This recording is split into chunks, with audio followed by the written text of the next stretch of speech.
Imagine being trapped in pitch blackness, suffocating, with seaweed wrapped tightly around your head, like digestive acids slowly dissolving your skin for 72 hours. Yeah, that is honestly terrifying when you put it like that. Right. I mean, when we're kids, we hear the story of Jonah being swallowed by a giant fish, and we just accept it as like a fun, magical Sunday school adventure. Exactly. A childhood imagination doesn't demand, biological blueprints or actual proof.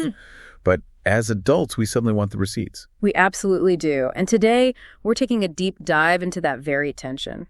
For you listening, we're going to explore what happens when childhood faith collides with modern scientific skepticism. And we'll look at how this ancient text might hold a much deeper message of deliverance than we originally realized. So before we analyze the whole science debate, we really have to plunge right into the intense textual account itself. The imagery is incredibly claustrophobic. It really is. I mean, Jonah isn't just hanging out in some spacious cavern. He describes praying from the belly of Sheol, literally sinking down to the roots of the mountains. With the seaweed wrapped around his head, it feels like the ultimate extreme force timeout.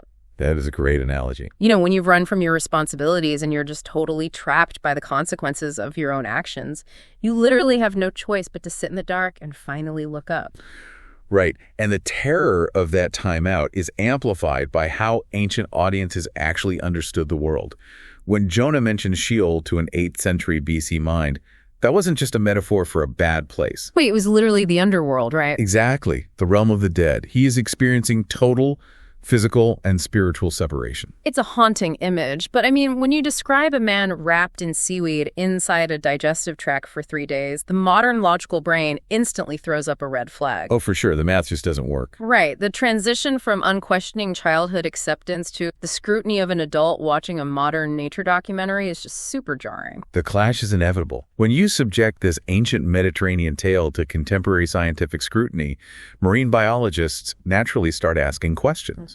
Like, is there actually a fish large enough to swallow a human whole? Yeah, and how is he getting oxygen for 3 days? How does he survive the corrosive stomach acids that, break down bone? And according to those documentaries, because of those physical limitations, the story just gets stamped as fiction, which leads some theologians to categorize the whole thing as a literary parable or a fable rather than history. Which makes sense when you consider why ancient writers communicated the way they did.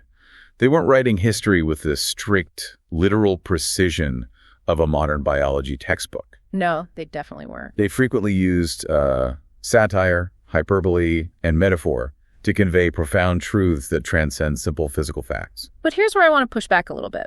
If we strictly use marine biology to evaluate the text, aren't we risking completely missing the deeper point the original author was trying to make? That is a really fair point. It just feels like judging a classic painting purely by analyzing the chemical makeup of the paint. I hear that, but you can't entirely blame the modern reader for getting hung up on the paint.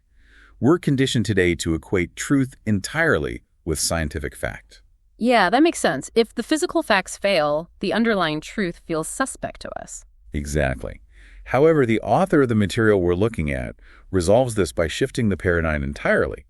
They argue that for those who believe God sent his son to the cross for salvation, miraculously preserving a man inside a fish for 3 days isn't much of a theological stretch. I see. So it's less about the biology of the fish and more about Jonah's key realization. Salvation belongs to the Lord. What's truly fascinating here is the psychological and spiritual pattern. Because Jonah doesn't wait until he's safe, right? Right. While still trapped in the dark, still suffocating, before his rescue even happens, he remembers his God and offers a voice of thanksgiving. Wow. So what does this mean for you listening? Whether you approach this text as a historical event or a profound parable, the story challenges us to recognize that no depth is beyond reach. It completely challenges us to rethink our darkest moments.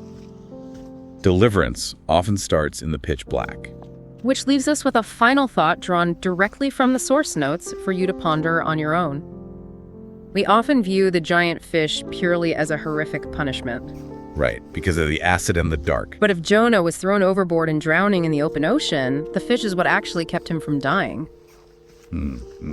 What if the massive, terrifying thing that just swallowed your plans whole is actually the bizarre vehicle sent to save your life? That totally flips the perspective. Yeah. What would it look like for you to stop running today? And how can you find a way to give thanks before your difficult situation actually changes?